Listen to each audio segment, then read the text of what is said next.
Welcome, ladies and gentlemen, to the WAN show. This is what it looks like when Luke and I try to start half an hour early. Yeah. We start on time. Woo! That's quite the strat we got there. Am I right?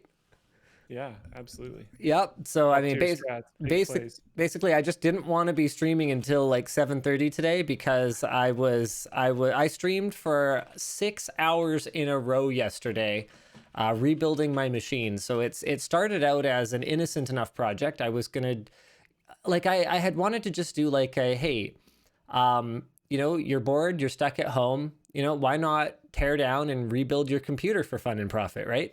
Sure. Like that was kind of the intention. And I opened up with a story about how that was actually how I learned to build a computer, was taking the machine that someone built for me and then tearing it down and putting it back together and making sure that it still ran. That was that was my first scratch build, was one that I had just like hours before watched someone else build for me. And so I kind of wanted to talk about that. And while I was at it, I wanted to fix some small problems that have been bothering me about my build for the last, 4.5 years, ever since I finished it. I broke my power button when I was installing my radiator. I wanted to fix that. My radiators, it turns out, weren't even mounted to anything. They were just sitting there.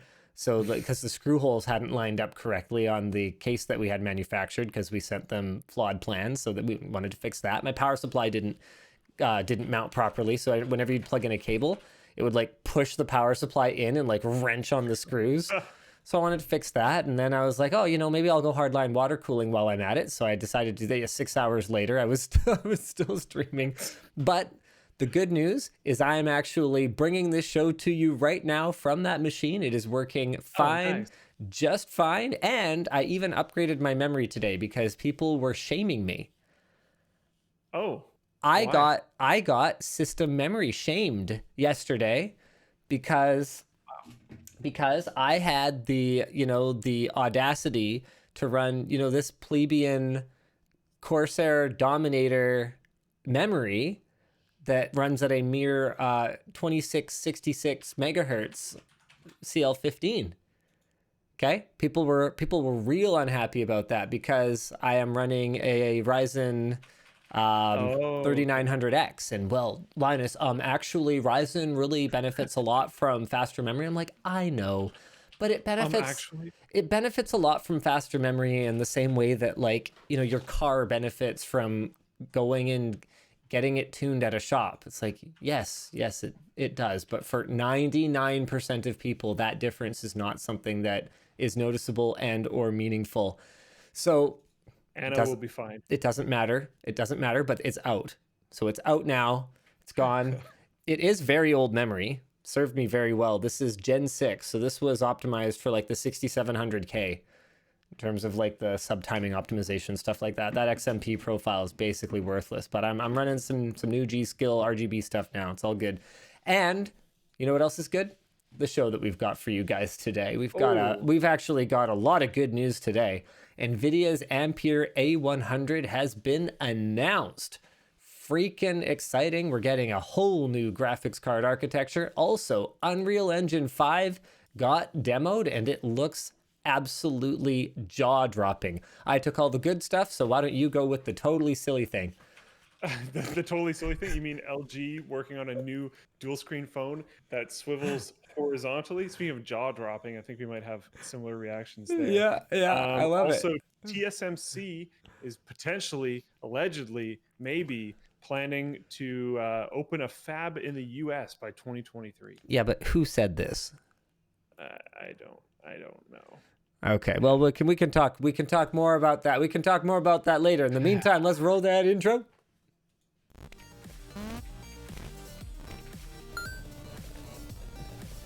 Space Raisin says, exactly on time. Proof of pre-recorded. Hi, Twitch. Why are you going on YouTube, sending a super chat to say hi to Twitch? That doesn't even make any sense. You want to say hi to Twitch, you just go on Twitch, say hi to Twitch. No one's stopping you from doing it. All right, why don't we jump right into our very first topic of the day. This was posted by Igor MP on the forum, and in an announcement at GTC that totally didn't rip off our kitchen set. Did you see that? No, I didn't actually. Jensen, he ripped off our jam. Okay, so he was in his kitchen working on computer stuff, not wearing a leather jacket. Okay, who else do you know? What? Who else do you know who hangs out in a kitchen doing computer stuff and who doesn't wear a leather jacket? Clearly, Honestly, but he is wearing a leather jacket. is he wearing a leather jacket in that video? He is not. Yeah. No, he is. No, he isn't. Yes, he Hold on, is. Jensen cooking. Hold on. Cooking. Where is it? No, that's not leather. That's not leather. That's a puffy jacket. What? That's a puffy jacket. Are you watching the same video? He's 100% wearing a leather jacket. I'm bringing the people in. I'm bringing the people in. They're going to validate this for me. GTC 2020 keynote part 1. He's wearing a leather jacket. Window capture. No, I'm talking about before that, okay? I'm talking about this one where he's cooking up something in his kitchen or whatever. See, he's not wearing a leather jacket. See? How freaking fancy is that stove thing? This is what I'm talking. I know, right? What the heck? Nice kitchen, hey bro. Look at that. Wow. Look at that gorgeous kitchen. Look at that gorgeous graphics card he's taken out of there. It's beautiful. I love it. My. Hold on. Hello, peasants. Let me Would get you rid like of to this. buy my wares? Yeah, I know, right? Anyway, so I'm just saying that I think that my case for him ripping off my likeness for profit is at least as strong as Lindsay Lohan's against Rockstar. Okay? Sure. Yeah, I'm sold. 100%. I'm on board. So I would join this class action. I don't know if you guys remember this, but this was a whole thing back in Absolutely. Grand Theft Auto. Which Grand Theft Auto was that again? 5. Grand Theft Auto 5. There you go. So this was a whole thing. She was all like, "Yep, this is clearly ripping off my likeness," and she tried to sue them for, I can't remember if it was just money or whatever. Anyway, she lost. And I would lose too, and that's okay, because at least to make me feel better, I've got some great news about new graphics cards. So here we go. Ampere A100 is an SXM4 based add-in card destined for the data center and supercomputers, and this is probably a little disappointing to the gamers out there, especially given the arguably misleading title on today's WAN show, but we're actually referring to something else, not this. Else. Yeah. That's right. There's more, and it's true. So disappointing to those folks is the fact that this is not a desktop-based debut for Ampere in the form of the RTX 3000 series. That's what we're assuming it's going to be called. But it does give us at least some hints as to what we can expect from an Ampere-based GPU. So there's a few things that we can talk about with the A100 first. It can efficiently scale to thousands of GPUs or be partitioned into 7 GPU instances using multi-instance GPU, or, I love this, MIG technology. You want to use some MIG technology there, Luke? Yeah, dude. Nvidia is claiming a 6 times performance improvement out of the box in BERT deep learning training over previous generation Volta GPUs, and up to 20 times higher performance in tensor float precision workloads, with an additional 2x boost using mixed precision and 16-bit floating point. And you know what? Even like 2 weeks ago, I probably would have said, gee, Nvidia, thanks for, you know what, let's say a month ago. I probably would have said, gee, Nvidia, thanks for all the AI bull that you're putting into your consumer graphics cards that I honestly have no use for. Like, where's my frames per second, right? But in the last 3 weeks alone, I have seen, let me just try and think. I have seen 3, or it's not 3 weeks, but whatever, the last month or so, I have seen 3 very compelling uses for their AI on the desktop. First of all, DLSS 2.0 is way better than DLSS Gen 1.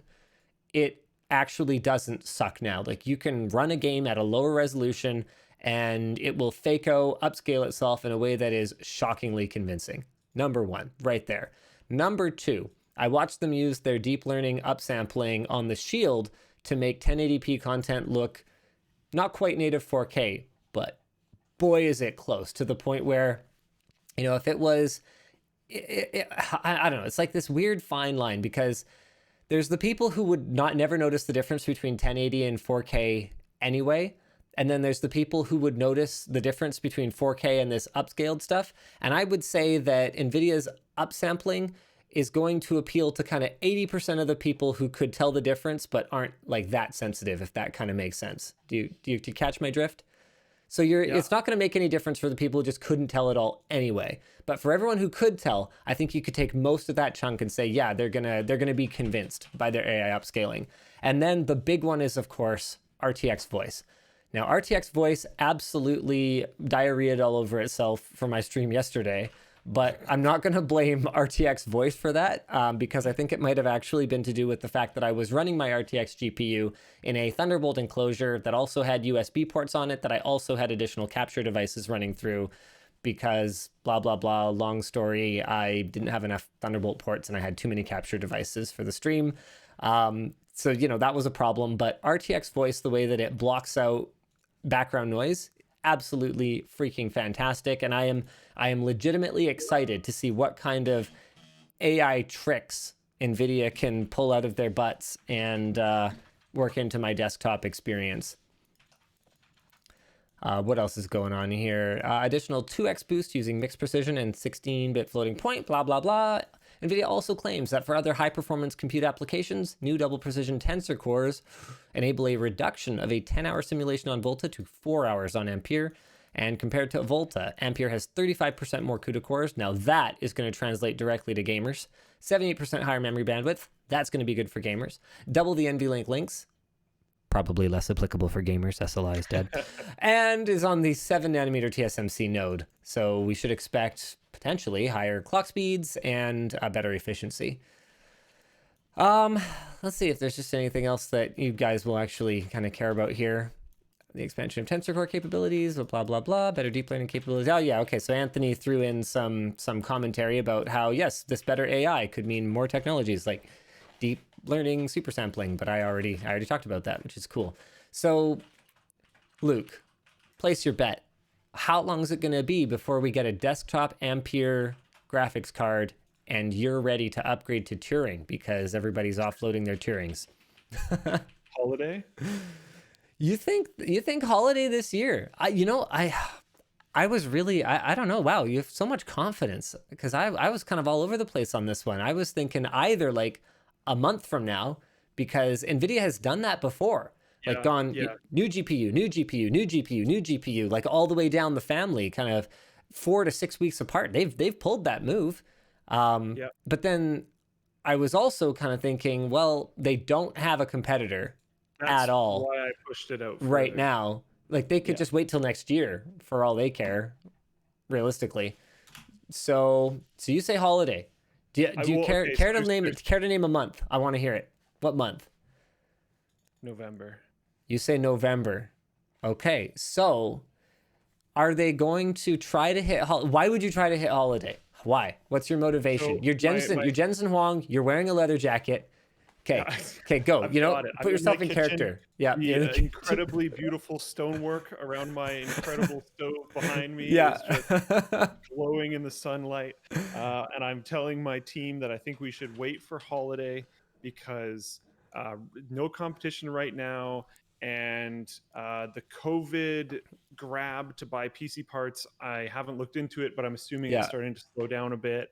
And now we might be settling into a lower funds across the board state for COVID. So people like the purchasing of these parts might be going down. I'm not sure. These are assumptions that I'm making right now. Sure. He would know though, just for painting the scene. Sure. Yeah. You're in the character. You got to get in character. Yeah.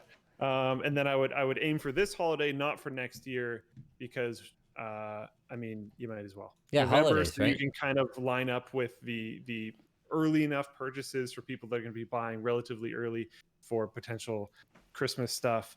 And I think people are a little bit looser with their wallets around that time anyways. Can I give my guess for why now that you've said holiday, I 100% agree with you that's what they're going to do? Okay. Yeah, I think he wants to crap on the upcoming console launches because he's already talked some smack. We've heard Jensen talk smack about how that performance tier has existed for a while. It's called an RTX 2080, LOL. Yeah, I and think, there's some more smack talk we're going to talk about later on in this show, but yeah, honestly, that's a big one too. yeah, I would definitely, I'm on board with I that. think he's I the like kind that of reason. character, you know, he's got it. Remember, he's got his leather jacket. Okay. I think Yeah, he's the kind of yeah, character that would want to get on stage and say, hey, cool, cute console. That's nice. Good job. You know, if you want something twice as powerful, Team Green, you know, yep. suckers. He would absolutely love to do that. Yeah. Yeah. Um, I'm sure he'd be into that. that's some strong logic. I like it. I do have a quick super chat that I need to read. The Real Smiley says, don't waste your money on a super chat. It will not be acknowledged, even a $50 one. I did it to test to see on his last live stream. First time I've ever paid money to comment. Lol, how dumb of me. You're welcome. So, yeah, I didn't see your super chat, but I did see that. So now there you go. There's your shout out, smart guy. How you feel now? All right, let's move on to our next topic here. Unreal Engine 5 demoed. Want to give us the run through here? This is super exciting. It's kind of long actually. There's a bunch of stuff going on. I suggest you watch the video. I will say engine videos, unless you're watching them with somewhat of a trained eye, might not mean a ton, but it looks really nice, so might as well check it out. It's Epic Games released this footage, and it is specifically from it is an Unreal Engine 5 running on a PlayStation 5 console. That's the like important flex that's going on here, and this is very cool. I say this every time, and I'm going to say it again. This is very cool for console players as well, because, or sorry, for PC players as well, because the further consoles push, things will look better on PC. Yep. Even when like every time a new console comes out, they get really close or surpass the price point value that PCs are going to be at that time. But then over time, PCs supersede by a huge amount. 100%. And games are just going to look better in general. So this is fantastic. I'm going to read directly from notes here for a second. Visualized micro polygon geometry. Oh, we've had a lot of fun word combinations in this WAN show so far. Which allows developers to use film quality meshes as sources. And you can see in the demo, things do look very, very good. Which with each comprising hundreds of millions of polygons. They talk about nanite scales, lots of ability to put huge amounts of polygons and tons of varied objects across the screen at the same time. Developers no longer need to bake details to normal maps in order to maximize detail. This better overall global illumination. They give some examples of that in the video as well. It allows fully dynamic multi-bounce lighting that immediately reacts to scene and light changes. That lighting looks incredible. Can I just, I'm gonna let you finish, but really like, wow. Like, it looks really good. You want to demo it? You can. I've got it up right now. Okay. Yeah. They're watching. They're watching. Huzzah! The lighting demo is really cool. It can benefit from developers trying to improve their games, as well as to make the final title more reactive to player inputs, which is great. Allows developers to iterate in real time without having to wait for light map bakes to finish, saving huge amounts of time. It probably does. This new technology is not a next-gen exclusive and will scale to work on a variety of both old and new platforms. Also cool, especially with the new Xbox thing. That makes it so that you can buy a game and it's available on a variety of platforms. So if you're sticking with your current console for a little while and you buy these new games, when you move to your next the new games should look better on your current console, and when you move to the next console, you'll be able to keep your games. It's a nice little combination. But the spiciness, I kind of plowed through a lot of that to the spiciness. This is the fun part to discuss on the WAN show. They're claiming the new SSDs on the next-gen consoles will allow huge, complex, large-scale worlds that will be streamed into the machine in incredible detail without you really noticing things popping in the traditional way that you would. Yeah. And Sweeney said the storage architecture on PlayStation 5 is far ahead of anything you can buy on any PC for any amount of money right now. And really? It's great to see that sort of innovation that's going to help drive future PCs.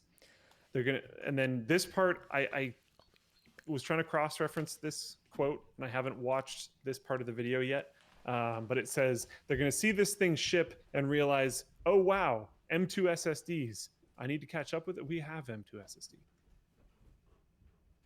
Again, I haven't watched that part of the video, and I need to find that exact comment. And I've been trying to reference more comments about this on the internet since then, but Yeah. The PS5 uses a PCIe 4.0 SSD that reaches speeds of 5.5 gigabytes per second. I'm back. What'd you get? Sorry, I was gone. Hold on. First of all, I want to pull up the demo again for a second here because this is just so mind-blowing.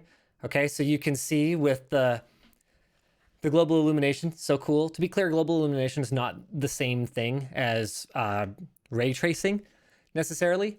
So you can have light bounce without necessarily being photon by photon. But this is so cool. So they show this is the light source, and then basically everything else is lit by that light source, which is that hard light from the sun bouncing. That's how it works in the real world. I remember talking to Brandon about this for a while, or a while back when we were building our set at the office that's kind of set up like a condo. And I was like, Brandon, why can't we just have like a handful of lights set up? And then, you know, kind of like if I was just in my house, you could just kind of have those ones be the kind of the base lighting, and then we can just add as needed, but it's like kind of ready to go at any time. And he's like, well, the issue is that because we have no way of routing, you know, the power of the sun into our studio, unless you want to buy like, you know, 2000 watt lights and point them through the windows so that they actually like bounce off the floor and walls and globally illuminate the place, you're just not going to get it. And you're going to end up with all kinds of other issues that I didn't care as much about. Like, oh, you're going to, you know, the color of your floor is going to color the light and blah, blah, blah. I was like, yeah, well, I mean, we're just looking for sort of like a baseline here. But anyway, that's how real lighting works. And that's why it looks so natural. And that's why it's so much work to recreate that effect with studio lighting, because you have to have this understanding of light and the way it bounces and the way that it interacts with things that, you know, I just never really thought about from a film perspective anyway, you know, a number of years ago when we were first talking about this. And so seeing it done this way, dynamically, in a demo that is actually running on what will be production hardware that you can buy for presumably console pricing in a couple of, you know, quarters here, is just mind-bending. With that said, why does someone like Tim Sweeney, like how many billions of dollars is he worth? Like, why does he need to say stuff that's just like demonstrably false, you know? Like how fast is the storage of the PS5? 5.5 gigabytes per second. 5.5 gigabytes per second. All right. So there's a little video platform. You might have heard of it. It's called Floatplane. Yeah, there's a team working on that over there. Good people. You know, it's a little slow, but they're good people. They're nice people. You know. So over on that platform, there's this creator. He didn't have a beard before. He's got a beard now. The community's kind of divided on whether he should keep it. Decent enough guy though. He uploaded a video, really clickbaity title. I can't stand that about this guy. It's very frustrating. And the video is called "This is 50 times faster than your PC." Holy shit. And he's got this SSD that, according to Tim Sweeney, doesn't exist for any amount of money. And it's crazy because there he is. Hold on a second here. I can screen share with you guys. Look at this guy. Look at this beard. Look at this stupid face he makes in his thumbnail. It's awful. Got that question mark in there. So here's this guy, right?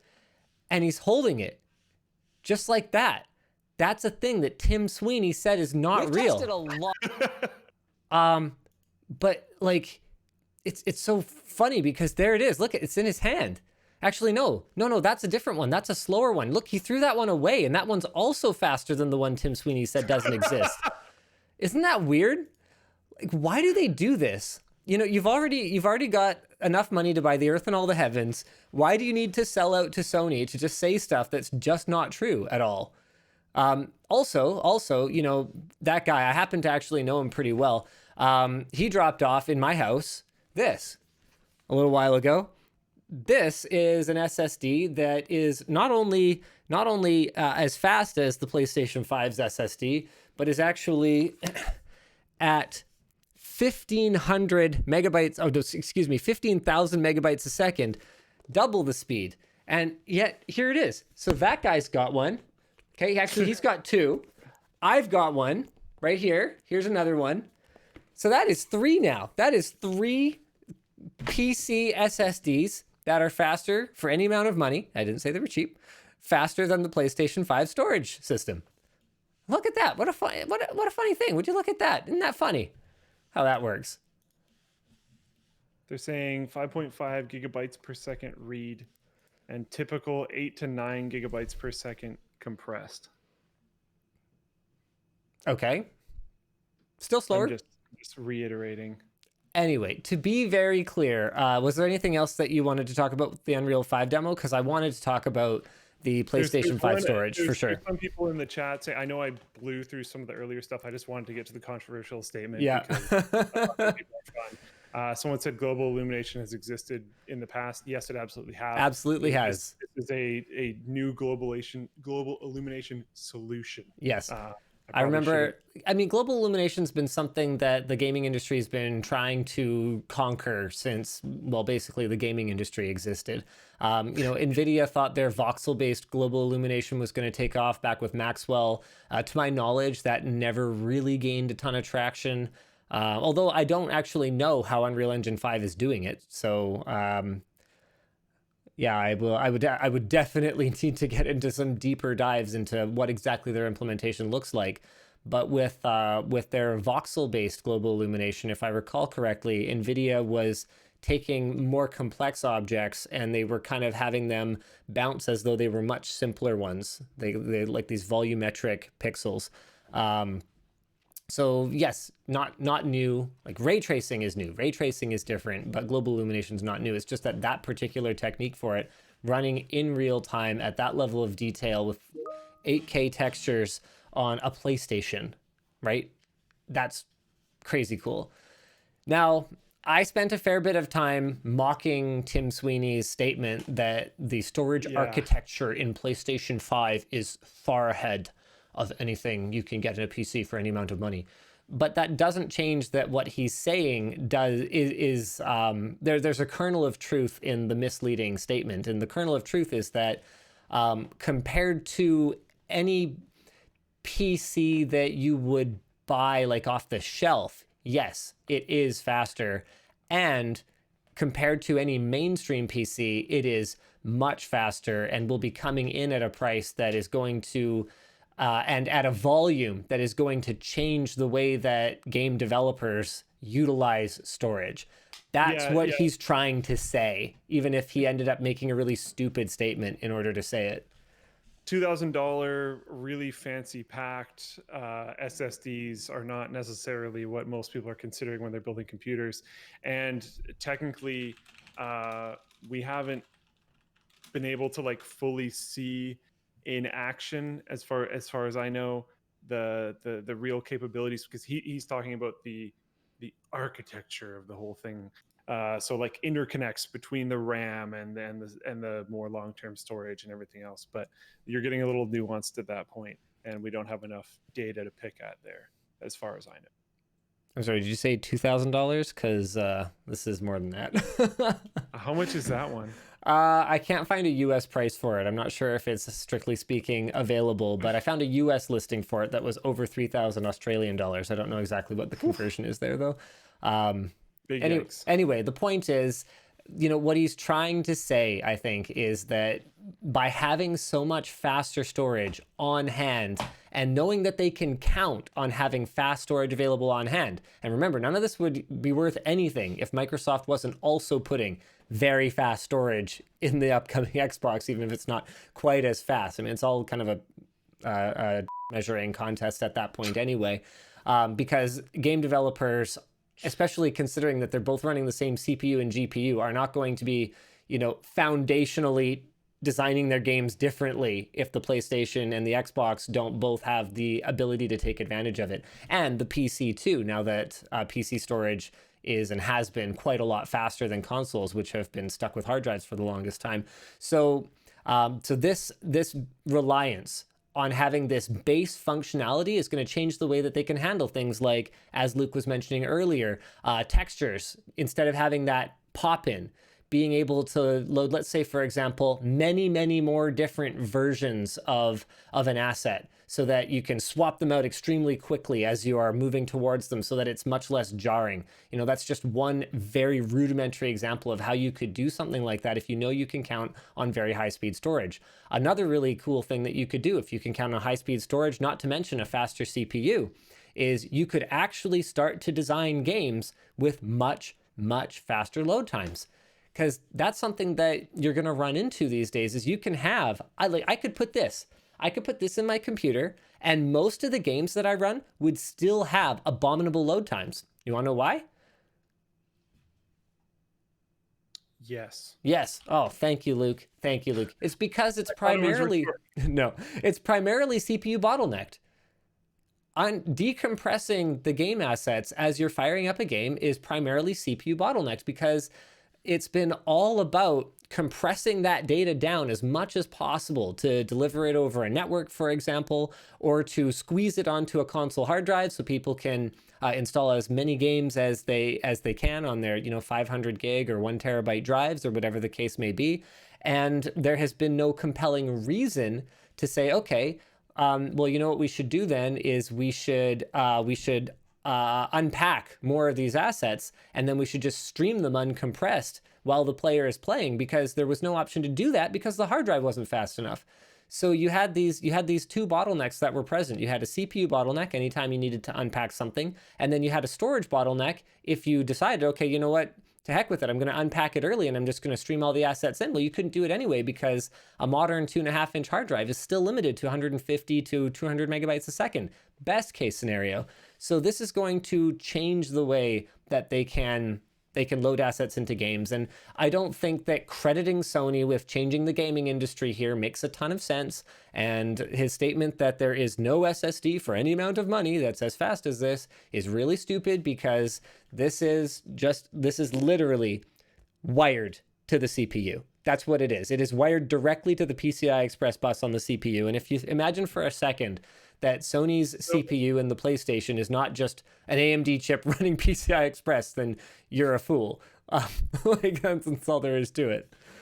I'm gonna be that guy. Do it. Do it. I'm a little bit too. Do it now. Loud. I was probably wrong in the pre-show when I said I was loud, but apparently he doesn't technically say it's faster. Far ahead. Okay. What does far ahead mean? I don't know. So if I were to say, okay, look, let's just think for a second. If I were to say Usain Bolt is far ahead of the other competitors on the track, what does that mean? Okay. But yeah. If I were to say, for example, that I don't know any people who drive cars for a living, so I'm gonna go with Danica Patrick. That's the only one I'm familiar with. Okay. If I were to say that she was far ahead of the competition, what would that mean? Far ahead in endorsements? I mean, he's probably far ahead in endorsements right now. Yeah, I think he's doing all right. But yeah, I don't know. We'll have to see what it actually translates into. I don't suspect much. I don't suspect anyone's going to load up a PC and go, or a PS5 and go like, oh wow, how am I going to catch up with this? I don't think that's going to happen. Yeah, me neither. But I mean, hopefully it's there. Hopefully they make leaps and strides in terms of architecture. Yeah. And then if they do anything that's like really transformative with their memory architecture, hopefully it comes to PC. Yeah. I mean, it may not be possible. I mean, there is an advantage to running your own operating system. I mean, we showed when we fired up our new WAN X storage server that just because you're running the same SSDs wired into the same PCI Express bus doesn't mean that you get the same error-free operation from one operating system to another one. So it is possible that Sony will be looking at a significant performance advantage with their implementation based on the software side of things. But I guess what I was mostly trying to say in my tongue-in-cheek way is that if they're 30% ahead, that's not going to result in a 30% difference in how these games are going to run on the PlayStation.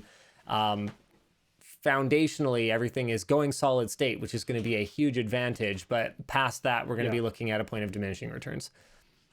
They talked about how they worked to remove any bottlenecks that current SSDs have, and like all this other kind of stuff, and that's fantastic, and I hope it works for them. But yeah, I'm on Linus's side with the overall. I don't know about the like. Oh wow, how am I gonna catch up on PC? There's no way I could buy anything that's this good. Meanwhile, Microsoft doesn't even consider them a competitor anymore. Sick burn. What do you think? Way ahead of everything. Yeah. With minimal information. Xbox One X or PS5. Like, who do you think's gonna win the war this time? I think it's Sony, relatively obvious that PlayStation won last time. I think Sony goes in with the momentum on their side. You know, because I mean, yeah, we can talk about the SSD in the PlayStation 5 or the graphics card in the Xbox One Series X all day. But at the end of it all, what makes someone choose one console versus another one? Okay, I'm gonna put down 3 things, and I'm gonna see if you say the same 3 things. Okay? Hold on. Don't do it yet. I can see it there. You can see it. How can you see it? I covered it because I'm on the same dock as you. Oh, okay. Don't look at it. Don't look at it. I covered it with my hand. Okay, well, don't look at it. Okay. Okay, I'm looking. I was like, wow, am I screen sharing right now? Because I'm looking at the OBS window. I'm not screen sharing right now. Are you magic? Are you magic? Okay, so you probably saw the first one, but you were going to say that anyway. So go ahead. Hit me. What are your 3 items that determine which console you buy? I said games/exclusives. I'm kind of bundling those as one thing. Yep.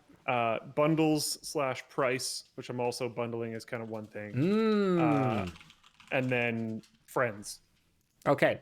So I had exclusives, whatever your friend group buys. So we were overlapping on 2 of them.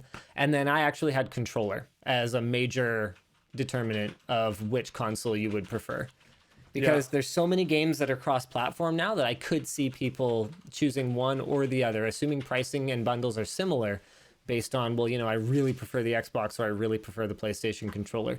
Bundles and price, that's another big one. So nowhere in any of that was who has the fastest, you know, SSD, right? Yeah. That it's not in there because that's not why people buy game consoles at the end of the day. So I think that, to me, exclusives is going to be the thing that puts the momentum on Sony's side. Because if I played, you know, the last oh man, I haven't owned a PlayStation since the PlayStation 2. Okay, sure, I played some Uncharted game or whatever, and I'm invested in this series now. You know, I'm a PlayStation user. I think there's a strong chance I buy the new one. Yeah, that makes sense, and I would agree with that. Someone in chat said the controllers are all good now. It's not really the point. Yeah, I think the controllers have been all good for quite a while. Yeah. The controller thing, for me at least, it's all about the thumbstick positioning, and there's a huge difference between the two. And it doesn't matter that the PlayStation controller is good. For me, it's the positioning of the thumbsticks throws off the usability of the controller by a massive amount for me personally, because I'm so used to those offset thumbstick positions. And so that's like actually a pretty big deal. It's not a fanboyism thing, but it is a muscle memory thing that makes a big difference as a gamer. Like, you know, if you're used to a keyboard and mouse, or if you're used to inverted look, for example, if someone changes your control scheme and you are anything but, you know, a very entry level gamer, it's going to muck you up. And so if you're used to the symmetrical thumbsticks, there is a chance that could be a determining factor for you to just say, okay, well, all other things being equal, I'm just get a PlayStation 5. I got my Xbox controller to work on the PlayStation 4 when I was using the PlayStation 4 because it was driving me so nuts. Yeah. But like the average user isn't going to do that. It was actually a pretty fun project and it worked very well, but yeah, it's not going to be a normal thing. You know what is going to be a normal thing? Talking about our sponsors. Oh, nice. Yeah. Oh, yeah. I do want to talk about some more console stuff after, though, because my kids have been playing with my old game gear, so don't let me forget, all right? The show today is brought to you by Manscaped. Hey, Luke, do you need some? Do you need to do some manscaping over there? I noticed your bangs are they're banging. They're wow. They're pretty long. I mean, it's mostly for body hair and stuff, but like I'm pretty sure the lawnmower 3.0 could get you taken care of up there too, you know, up there and down there. Manscaped makes manscaping safe and easy with their Perfect Package 3.0 kit that includes everything you need to take your grooming routine to the next level. Their Lawnmower 3.0 trimmer features their skin-safe technology with replaceable soft ceramic blades that cut coarse hair at 7,000 RPM. It's got a rechargeable 600 milliamp hour battery, and it's waterproof with wireless charging. And it's low vibration and operates quietly. You can get this or their Perfect Package 3.0 that includes the trimmer and more at the link in the video description. So that's offer code WAN for 20% off and free shipping. And you'll find that down below. Get it? LOL. Haha, got it. It's a joke. The show is also brought to you by Squarespace. Squarespace gives you the tools you need to build and grow your online presence, no matter what kind of website you're building, whether you do photography services on the side or whether you're trying to sell, you know, stuff that you make online. Squarespace has got you covered so more people can find out about you. You want to create a blog? Go for it. You can build a website from scratch within minutes, and you can get a domain quickly through Squarespace if you need one, or port over an existing domain that you already own. Get started with a free 14-day trial and head over to squarespace.com/WAN to get 10% off your first purchase. The show is also brought to you by Displate. You like metal? Put it on your wall. That's it. No, I'm kidding. I will do the actual proper. I will do the proper Displate talking points. Oh, shoot. One thing that I have to do is add a browser share. Window capture. Hey, there it is. Sweet. That's Displate. They've got many, many different arts spanning a ton of different styles. Here's a whole bunch of like Star Wars stuff if for whatever reason you're still into that dead show. What else we got to say about Displate? They've got an easy magnetic mounting system. There's no holes in the wall and it's replaceable. They plant a tree for every Displate purchased. And for May only, they're offering official Star Wars prints for up to 40% off using code EMPIRE40. Just click the link below and check those out. Just show everybody you know how tasteless you are. Oh my goodness. The majority... No, I'll talk about this after. Sorry. All right, I'm done. You know what? In all seriousness, though, Displate has something for absolutely everyone. If you like Star Wars, I'm not going to shame you. Yet. Okay, now the sponsor spot's over. Now I'm going to shame you. Okay, so did you They don't even have anything for the new Star Wars stuff. Well, why would they? It's all old Star Wars. Well, that makes sense, doesn't it? They have one. Okay, so did you see that Twitter exchange? Epic. Star Wars Story Head's response to canon complaints. Did you see? Did you not see this? No, I don't know. Holy crap! This is freaking awesome. So one of the story heads, so Lucasfilm Story Group creative executive Matt Martin told, this is on Twitter, told fans to chill when it comes to canon, because the way he sees it, you can just kind of like have your own head canon. You know, you can include whatever you want or don't want to because it's all fake anyway. Which pretty much your face is so perfect right now. I love it. Which pretty much amounts to like, you guys are a bunch of nerds. Why do you even care so much about this? Talk about completely having no concept, no understanding whatsoever of your customer and your fan base, and then opening your mouth and demonstrating it for the entire world to see.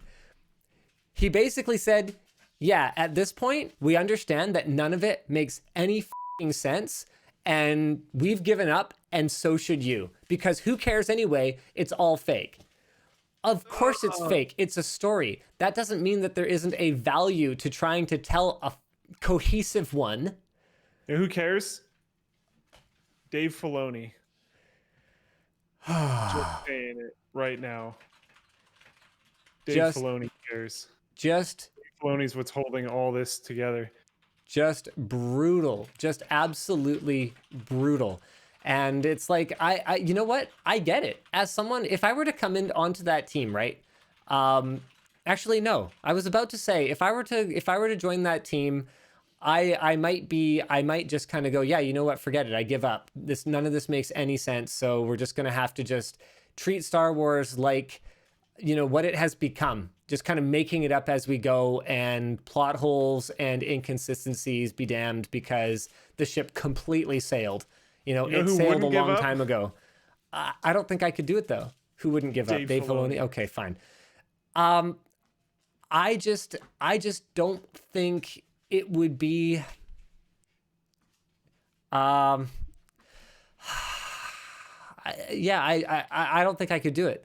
Like okay, so you know, total miracle. You know, someone, a decision maker at Disney is watching this right now, and they're like, hey, this guy seems to have his act together. Let's put Linus in charge. Okay, they bring me in tomorrow. I would probably scrap, like, oh man, I would do some controversial stuff, man.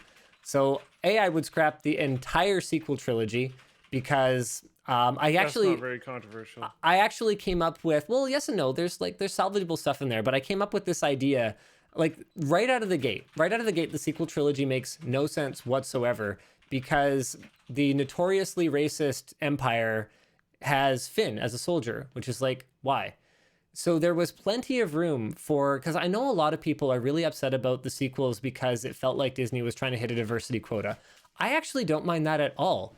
There is nothing wrong with that. This is obviously a gigantic galaxy full of, you know, everything from you know, baby Yodas to humans to Sarlaccs to whatever. Like that diversity is actually like core to Star Wars to me. Like if Luke and Obi-Wan wandered into that cantina, okay, and it was full of like, you know, a bunch of white dudes like them, we're not going to be like, oh wow, what a cool galaxy they've created that's totally different from somewhere that I could have walked down the street and gone. Like that would have been stupid. Diversity is foundational. But I think they should have just had Rey and Finn swap. I think that, and another thing too is because the ex-Stormtrooper had no character development or story arc whatsoever, they should have had killing all the Stormtroopers. What's that? And has no issue killing all his. Yeah, exactly. I think that Rey the trooper, okay, should have actually had like a really dark history, and we should see her do something awful before something happens. Like some kind of catalyst needs to take place here. She's perfect. She would be perfect for it. You actually don't have to alter either of those characters at all. You just need to put them in each other's roles. You need to let that romance blossom the way that it was obviously supposed to. You need to let them both be Force sensitive the way that they were obviously supposed to. The other really cool thing that this does for Rey, oh yeah, I totally forgot about this when I was talking to someone else about it, is that it adds some legitimacy whatsoever to the whole conflicted part of her story. Because that whole thing where she's like shooting Force lightning one moment and then Force healing the next moment is just, it just doesn't make any sense. It's just stupid. And you could be like, oh, well, yeah, well, it's just all fake. It's like, yeah, it's all fake. But if I just wrote a completely incoherent garbage screenplay where nothing meshed with anything else, that would also be fake and it would also be bad. So if she actually did something really, really awful at the beginning of that movie, you know, she is Kylo Ren's, or she's a Knight of Ren, okay? Like give her some kind of significance. Now we're talking. We've got kind of, you know, bumbling Finn getting kind of swept up into all of this. You know, maybe he falls for her in spite of the fact that she's got this like evil side. Maybe they work through that together. They both get actual character arcs. As it is, so they've much got more interested nothing. in this already. They've got nothing. And you could have done all of that without even upsetting the people that are like, main characters are fulfilling diversity quotas, blah, blah, blah, because those actors in those roles would have been fantastic, and those stories would have been ones that I would have wanted to hear. As it was, we had a Stormtrooper who was just like, you know, honestly kind of a and never actually did anything, who then goes on to not really actually do anything, and it's just like a sequence of events. And I don't even blame any one person. His character is so wasted. Completely wasted.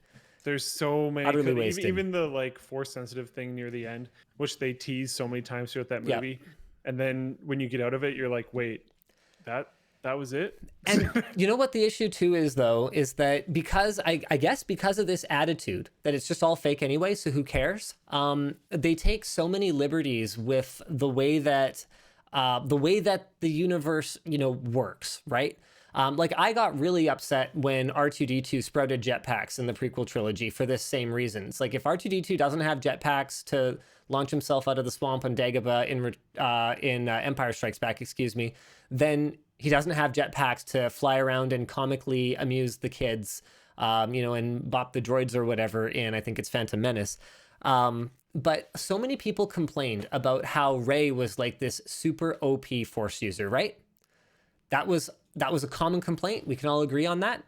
Yep. And there was a lot of speculation that like, oh, well, it's because, they're trying to pander to, people who think, women should have more leading roles or whatever else. It's all diversity quota. Sure. It's all diversity quota. No, it's just bad storytelling. And they did it all over the place. Look at the first scene where we meet Poe Dameron. It's ridiculous. Do you remember it? Yeah, I'm thinking about it right now. Yeah. It's that ground battle where he basically rips in and is clearly, like if we were to go into the actual like files, okay, the animation files, the CGI, we go in, he's ripping around at literally 4x the speed of anything else in the air, flying with reflexes. That's not when we first meet Poe Dameron, right? Is it? I believe that's our first introduction to him, isn't it? I thought we come in pretty early with Finn coming off the ship, and they're fighting on the ground, and like Poe shoots. Okay, sorry. Okay, whatever. I think you're right. So sorry. The one, no, not the one where we meet him then. The one where he rips in with his X-wing when they're fighting on the ground, and just he meets like the crew. He meets the rest of them. The heroes. Yeah, no look headshots. Absolutely everything flying around at triple to quadruple the speed of anything else in the air. And you're looking at it going, well, that's just stupid. The best pilots in the galaxy, a short 20 years ago or whatever, could not do that, right? Yeah, almost certainly better training, et cetera, and he's not force sensitive. Well, theoretically. I mean, Han is, so who knows? Yeah.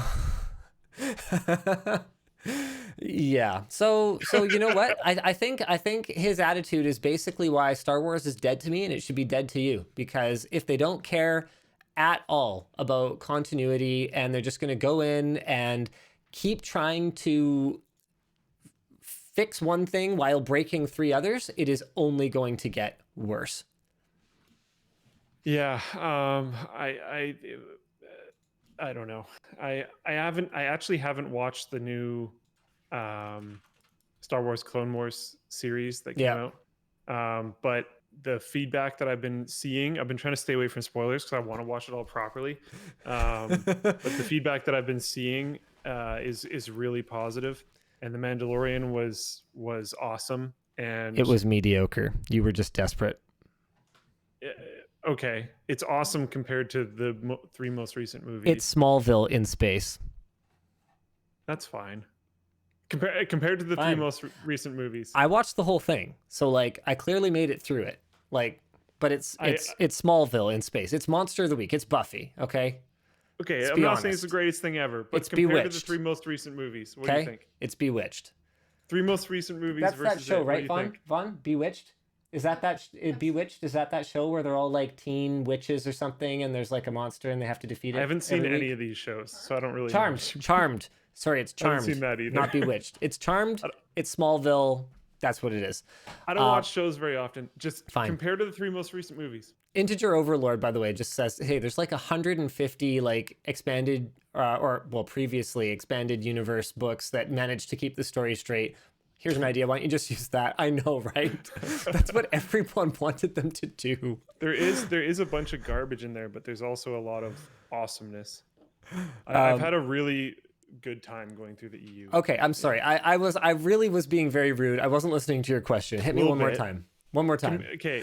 Compare The Mandalorian instead of on its own. Yeah. Compare The Mandalorian against the most recent three movies. It's much worse than Firefly. Okay. Yeah. I mean, yeah. It is maybe a third as good as Firefly. instead of comparing it on its own,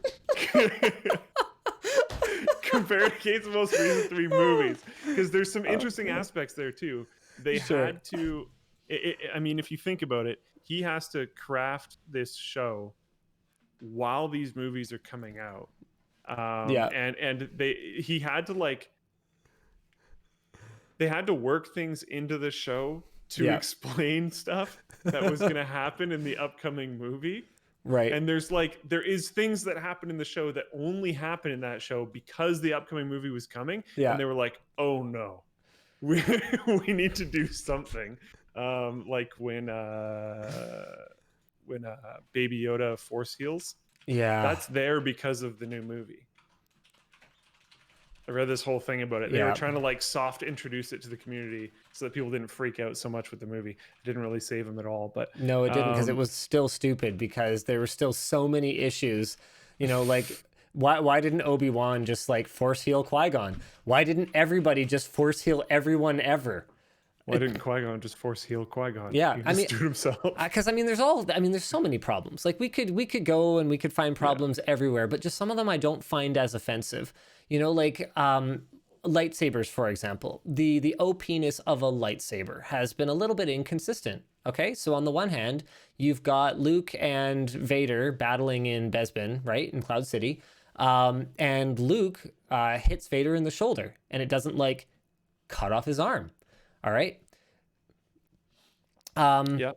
Then another example of, you know, lightsabers not being, you know, super de-duper OP would be when Qui-Gon and Obi-Wan are cutting their way out of the room where they're being held right at the beginning of Phantom Menace.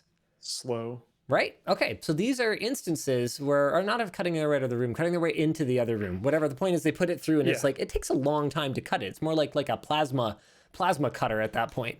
But then, then there are instances where lightsabers seem to slice through anything instantly, right? So there are inconsistencies, but I can accept. I don't know if that's completely ones. Fair. Yeah, I don't know if the lightsaber. Yeah, because you don't know what that stuff is made of, and if you look at like material science on Earth, there are materials that will damage or cut or scrape or whatever certain other materials instantly that look very similar to ones that they will do next to nothing to. And I think another example of the OP-ness calculation, Obi-Wan's lightsaber completely failing against Vader. Yes. There's very few times that we see something like that again. It's mentioned in the EU a bit. Yep. There's a really interesting book with Mace Windu where he has to like recharge his lightsaber. I don't remember what one it is, but it's an interesting book. It's kind of like a thriller. Anyways. So the biggest problem is basically just that they don't have any consistency, and it's so far gone that I don't think anyone cares anymore. And so they're saying Dave Filoni cares. If we don't care, then no one should care. So yeah, I'm out. The saltier than crate subreddit cares. I'm done. I think a lot of other people care. Dave Filoni cares. People still care, Linus. You know what I care? You know what our audience cares about? Tech. That's so true. Here it is. We should move back on to tech. LG is working on a new dual screen phone that apparently swivels horizontally.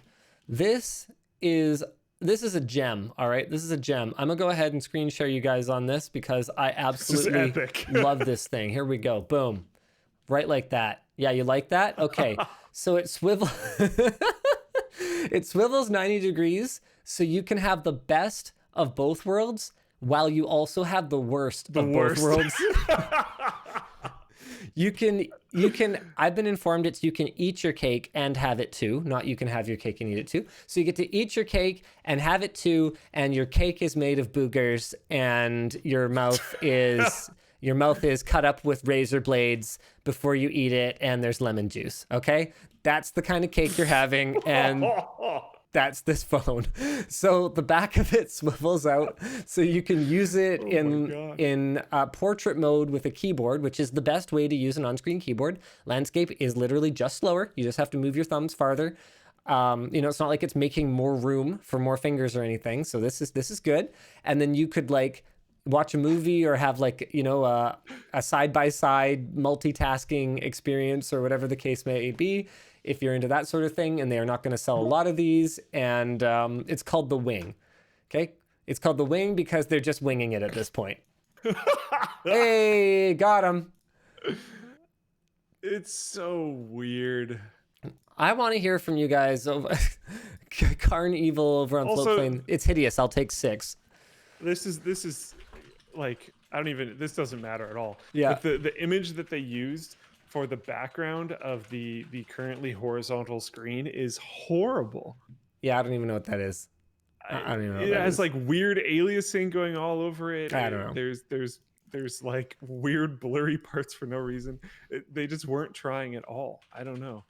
Yep. I mean, so pretty similar to probably the idea of this phone in general. It's really surprising to me that the one dual screen concept that works. Okay, I shouldn't say one because I haven't actually tried Microsoft's concept yet.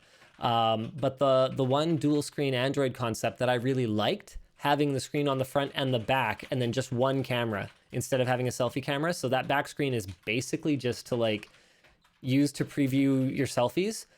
Never really took off with any manufacturers that matter. Like it was all little ones that went for that. Whereas like if I had the option to use my Samsung rear facing shooter for my selfies instead of having a hole punched in my main display, that would be so much better. If all the R&D that has gone into hole punch displays and front-facing cameras could have just been spent on making rear-facing cameras better and putting a crappy small screen on the back of the phone, that would have just been better in every possible way. Video chatting is an application where it is not as good. Go get your tablet. Or make the screen not that small and crappy. If they release this, which it sounds like they're actually going to. Wow. Just in the verbiage that is being used. I don't see any statement that says we are definitely releasing this phone. It just in the verbiage that is being used, It sounds like they're going to. If they release this, will you mainline it for a certain period of time? No. Yeah, I will. Sure. I'll do it for the lulz. I'll do it.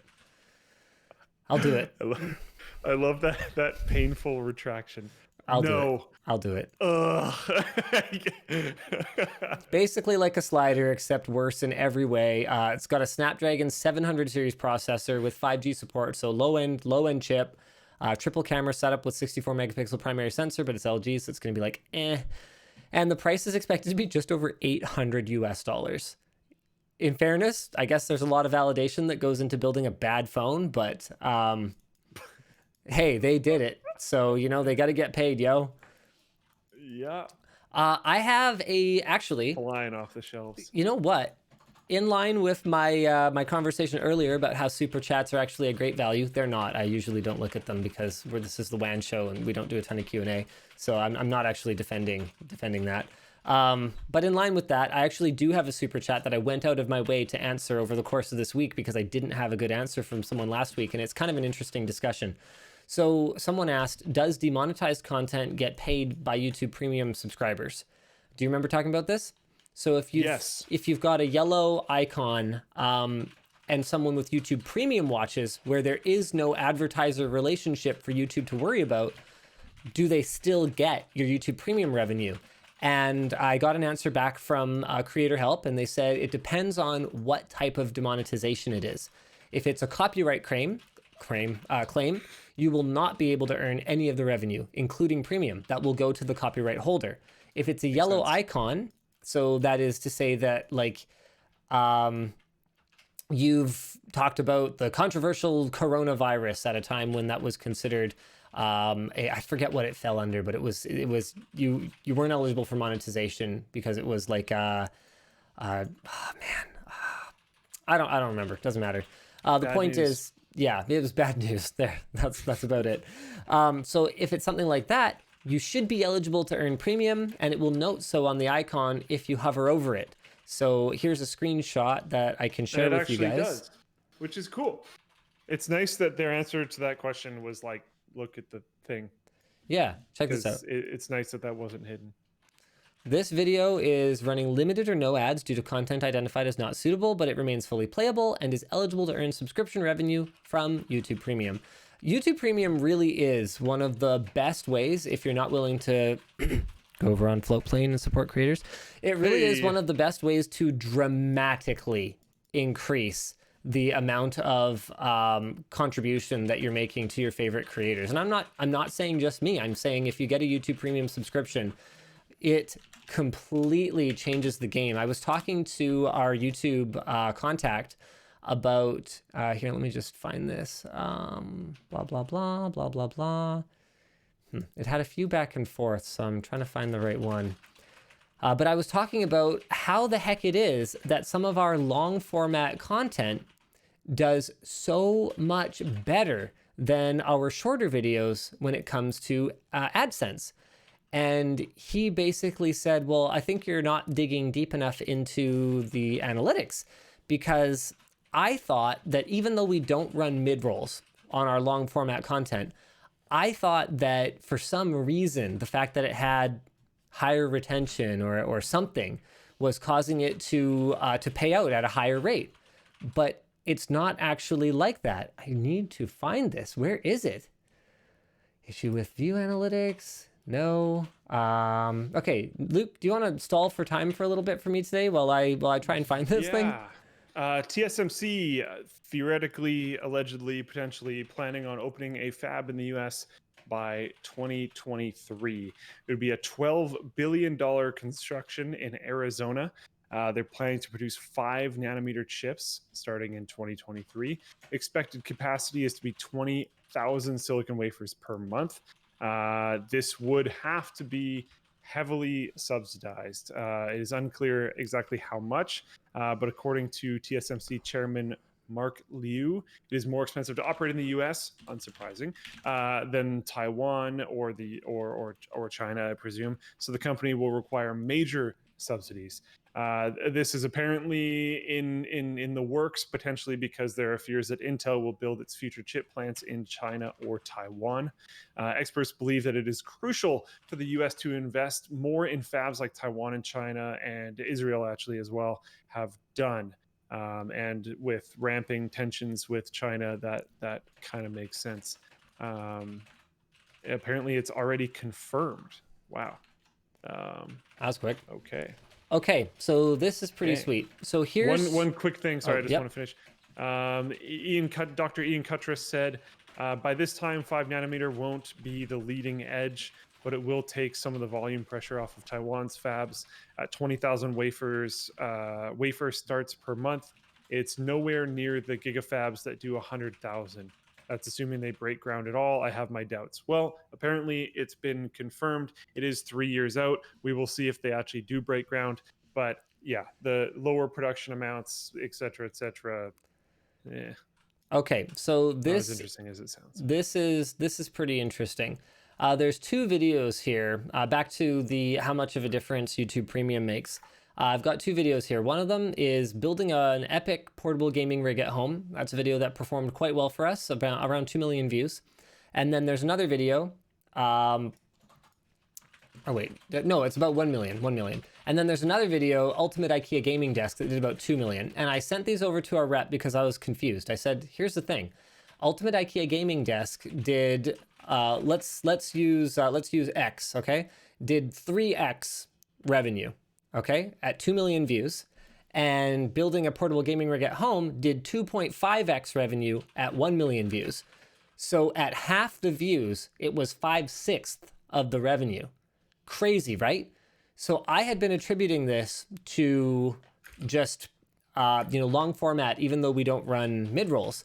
But what it actually turned out to be was that, hold on, let me make sure I've got the color coding right here. Yes, okay. So the Ultimate IKEA Gaming Desk, the 2 million view video, did about double the AdSense. So the partner ad revenue of the other one. It was right in line because we don't run mid-rolls. And then building an epic portable gaming rig at home, even though it had half as many views, actually did looks like about 20% more than the one with twice as many views. Crazy, right? So those views are actually worth like many times. Like it's even more extreme than I knew.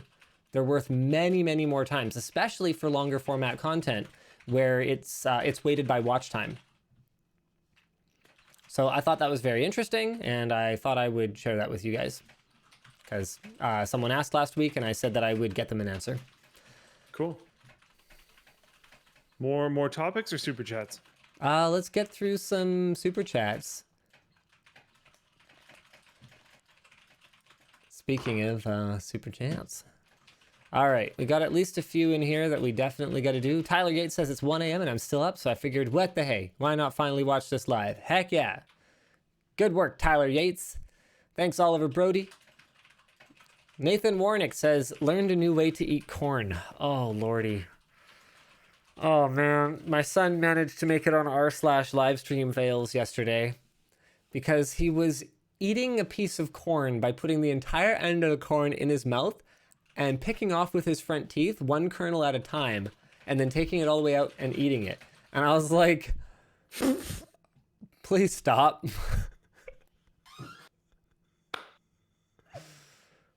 That's just like a kids will be kids kind of moment.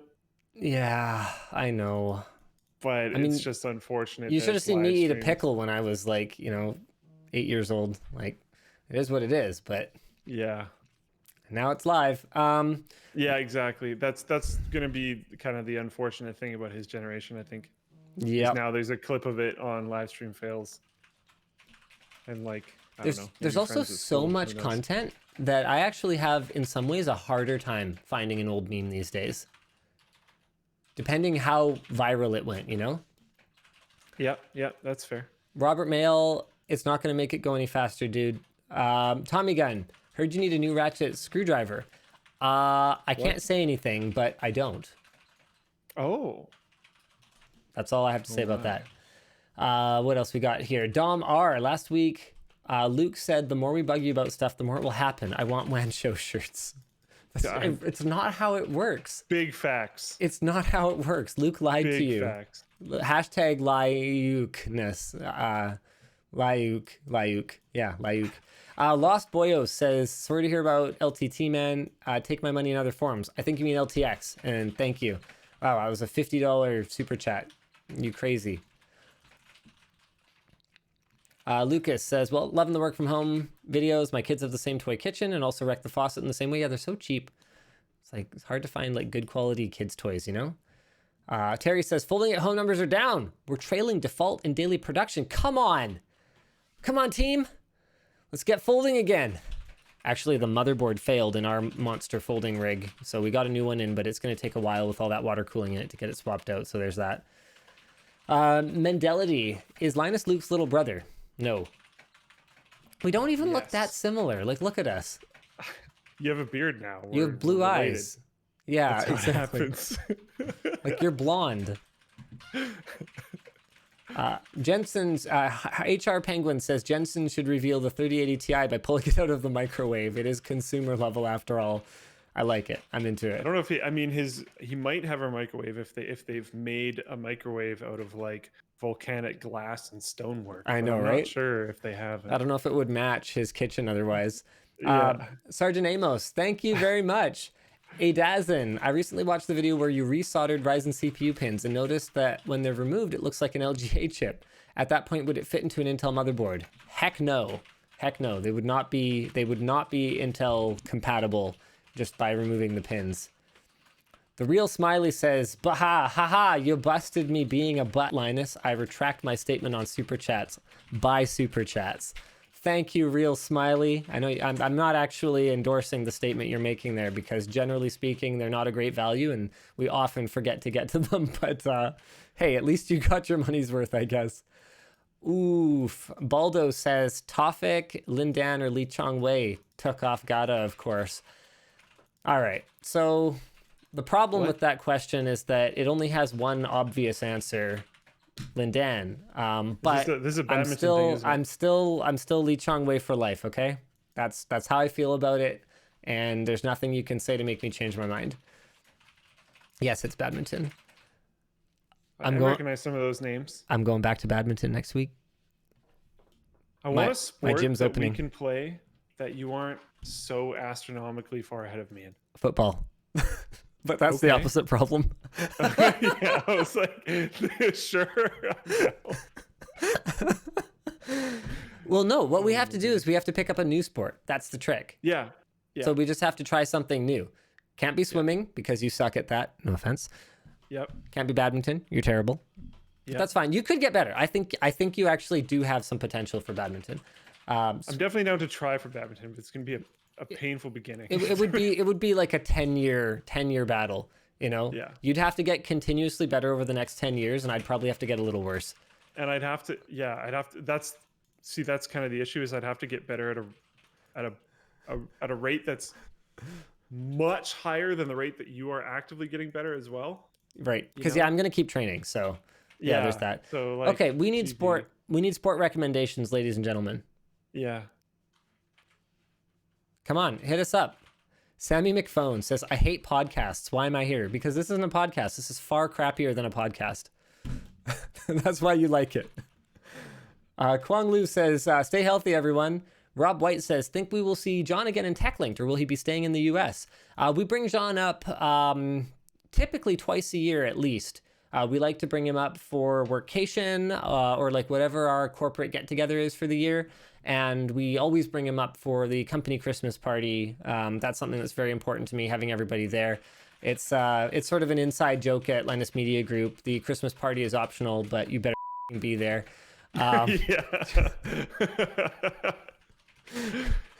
Speaking of which, yes.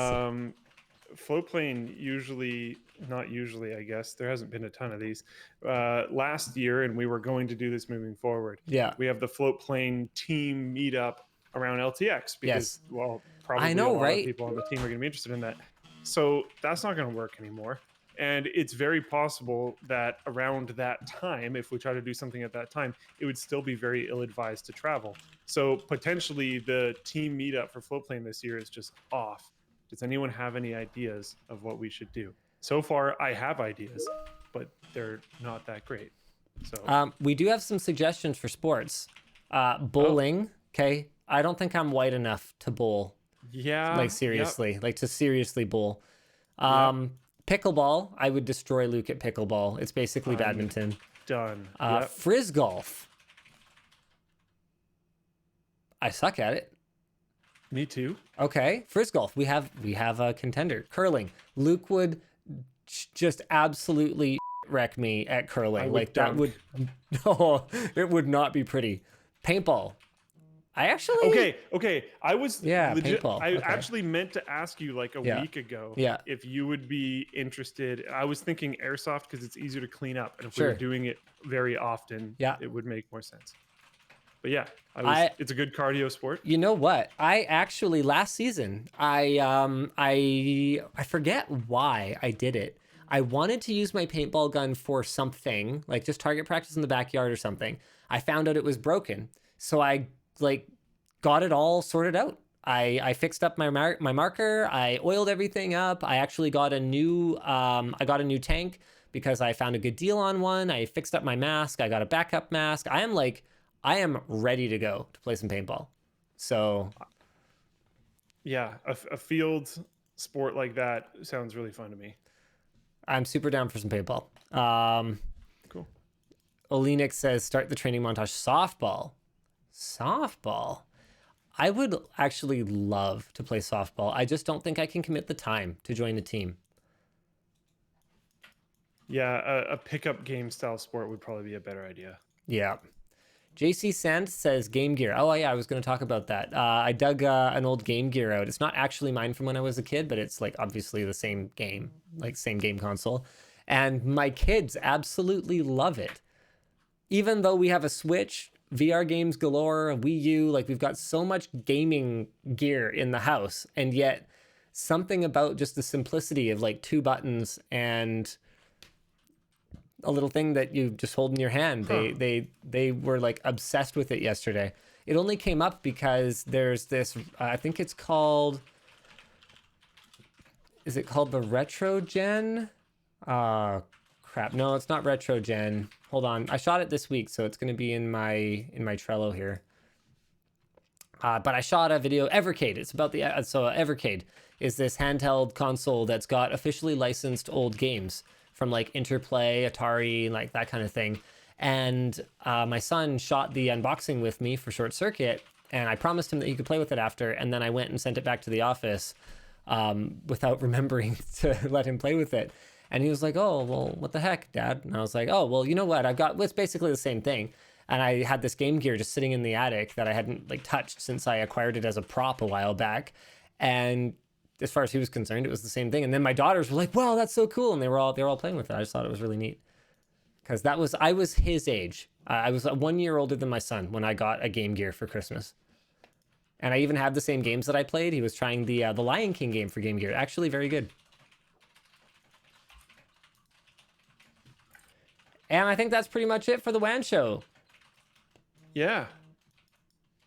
Tom's, hold on a second. I got a super chat. Tom Cigar says, "I folded 25 million for LTT. Thanks for schooling me. What the F is this?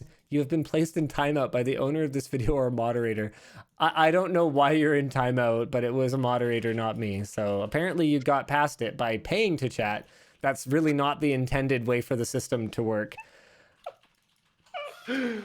Oh my goodness. Novovu says, "See that Facebook acquired Jiffy?" I actually did not see that. And apparently Facebook settled the post-traumatic stress disorder thing to its content moderators. I did not actually see that either. All right, well, there you go. Thanks for watching, guys. We'll see you again next week. Same bat time, same bat channel. Bye.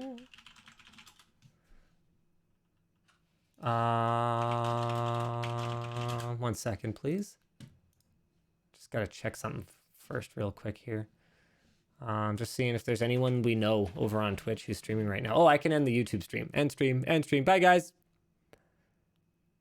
What? Max Steel says Game Gear sucked. You suck. Let me know when we're off. Yeah, I'm rolling that intro.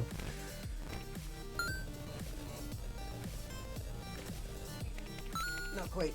I'm still live. Yeah, I know what you meant. Oh, no, I'm talking to Yvonne. Oh. All good.